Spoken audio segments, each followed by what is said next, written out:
Hi everyone, I hope you're doing well. My name is Katie and today I'm going to be filming a spoiler-free review of The Couple Next Door. Now, The Couple Next Door definitely seemed to be one of the most popular thrillers of 2016. I saw it at all of the top Goodreads lists, and I definitely saw some booktubers talk about it as well. Since you guys know I love thrillers, I definitely wanted to give you guys my take on it. So I'm going to go ahead and review it for you guys spoiler-free. I'm going to go through the summary and then pros and cons. So in terms of what this book is about, a young couple named Anne and Marco who live in a very kind of, I picture it, bougie, wealthy set of townhouses in upstate New York. Now they have a newborn baby and they're invited by their next door neighbors at the townhouse next to them to come over to their place for dinner. And because their babysitter cancels and because, you know, their townhouses, they're right next door to each other, they think, well, if we just leave the baby in the crib and if we go to their house but bring the baby monitor and, you know, just check on the baby every 30 minutes, I'm sure it'll be fine. I'm sure nothing will bad happen. Well, of course, within the, say, first 20 pages of the book or so, when they leave the party and go back to their house, they first notice the front door is open, and then they notice, of course, their baby has disappeared. So this is part thriller, part mystery novel, definitely part psychological thriller, and it's mainly told from the perspectives of Anne, Marco, as well as the detective who's handling the case. Now, in terms of pros, I think that if you're looking for a really fast-paced psychological thriller that's kind of a beach read, you can just get through it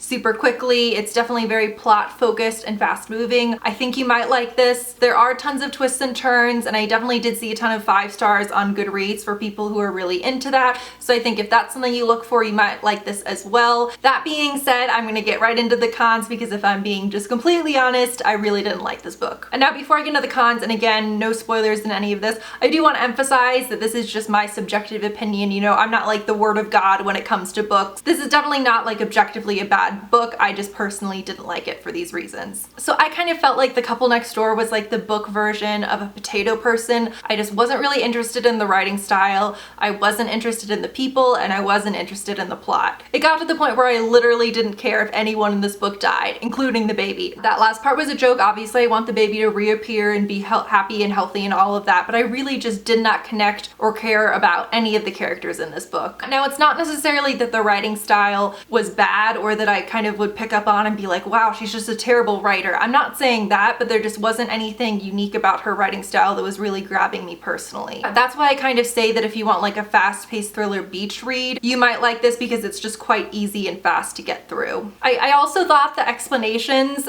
particularly, and again, I won't give any details away, but so many of the characters in this book are so fucking stupid and do so many stupid things. Now, I won't give away any plot points here, but there's an explanation for why someone chooses to do something, and the explanation is basically, well, this person was like drunk when they decided to do it, so they thought it was a good idea when they were drunk, so like sober the next day, you know, they still kind of thought it was like a good idea, so they went ahead and did it. Now, I know drinking and decision making is different for everyone, but I feel like that's not how it generally works. Like if I drink too much and I'm on Sephora's website and I purchase like a $40 foundation, say, I don't wake up the next day when I'm sober and go like, oh god, that was a really good idea when I was drunk last night, let's buy 5 more. Finally, I just didn't like how mental illness was handled in this book. It kind of felt like when you watch like, say, Law and Order SVU and there's a random character thrown in with a mental illness, but it just isn't well developed and you don't know why it's there. You guys know I study psychology and absolutely love it, so maybe this is just me thinking too much into this, but I don't really think so. I definitely am not one of those people who thinks like anytime mental illness is in a book or movie, it needs to be showcased in a positive light, because sometimes in real life it sucks and it's hard, but I think when it's just kind of like shoehorned in just for like dramatic effect,